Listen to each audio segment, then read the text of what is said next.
সাতক্ষীরার শ্যামনগর উপজেলার Burigoalini forest office সংলগ্ন নদীর চরে পড়ে থাকা জব্দকৃত নৌকা এবং ট্রলারগুলো ধীরে ধীরে নষ্ট হয়ে যাচ্ছে। মামলার নিষ্পত্তি না হওয়ায় এসব নৌকা অকশন বা নিলামে তোলা সম্ভব হচ্ছে না বলে জানিয়েছেন বন কর্মকর্তারা। স্থানীয় জেলেরা বলছেন, নীতিমালা পরিবর্তন করে দ্রুত নিলামের ব্যবস্থা করা হলে সরকার রাজস্ব পেত এবং জেলেদের ক্ষতিও কম হতো। বিস্তারিত দেখুন এসকে সিরাজের প্রতিবেদনে। সাতক্ষীরা সুন্দরবন রেঞ্জের বুড়িগোয়ালিনী ফরেস্ট অফিসের পাশের নদীর চরে বছরের পর বছর পড়ে আছে জব্দকৃত প্রায় ২৫ শতাধিক নৌকা এবং ট্রলার। সুন্দরবনে অবৈধভাবে প্রবেশ ও অভয়ারণ্যে মাছ ও কাঁকড়া ধরার অভিযোগে এসব নৌকা ট্রলার আটক করা হয়। একসময় যেগুলোর মূল্য ছিল প্রায় $১.৫ কোটি টাকা, এখন সেগুলো জোয়ারের লোনা পানির সংস্পর্শে পড়ে ধ্বংসস্তূপে পরিণত হচ্ছে।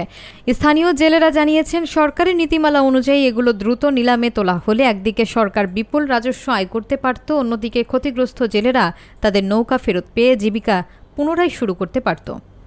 বুড়িগোয়ালিনী ফরেস্ট স্টেশনের কর্মকর্তা মোহাম্মদ জিয়াউর রহমান জানিয়েছেন, এসব নৌকা ও ট্রলার মামলার আলামত হিসেবে রাখা হয়েছে। মামলা নিষ্পত্তি না হওয়া পর্যন্ত নিলামের সুযোগ নেই।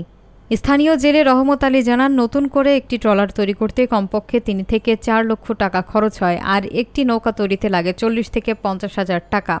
শ্যামনগর উপজেলা রিপোর্টার্স ক্লাবের সভাপতি এসকে সিরাজ মনে করেন, দীর্ঘ সময় ধরে মামলা নিষ্পত্তির অপেক্ষায় পড়ে এই নৌযানগুলো একেবারে নষ্ট হয়ে যাচ্ছে।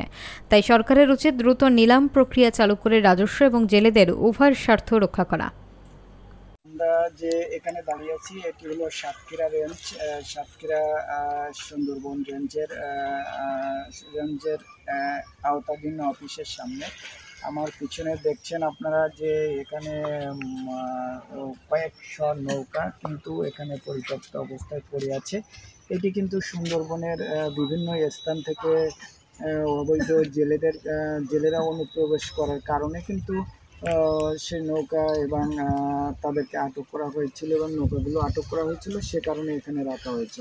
তবে সরকারি যে সম্পদ এটি যদি অকশন দেওয়া হতো বা যদি আবার সাথে সাথে যদি লিস্ট বা অকশনের ব্যবস্থা থাকতো বা অন্য কোনো ব্যবস্থা থাকতো, তাহলে কিন্তু এই যে শত শত নৌকা বা এর মূল্য প্রায় $১.৫ কোটি টাকার বেশি হবে। এই যে হলো এখানে আমরা যে নৌকাগুলো দেখছি কোটি টাকার ঊর্ধ্বে হবে এমনটি বলা যায়। এই নৌকাগুলো আসলে যদি সরকারি প্রসেসের কারণে, হয়তো সরকারি যে জটিলতা সে কারণে হয়তো এগুলো অকশন দেওয়া হয় না, কিন্তু আমার মনে হয় এগুলো যদি অকশন দেওয়া হতো বা আবার পুনরায় যদি প্রসেস মেনটেন করে সরকারি রাজস্ব নিয়ে যদি জেলেদের কাছে আবার নৌকাগুলো দিয়ে দেওয়া হতো, তাহলে মনে হয় একদিকে সরকার রাজস্ব পেত, অন্যদিকে জেলেরা তারা কিন্তু এই নৌকাগুলো ফেরত পেয়ে উপকৃত হতো।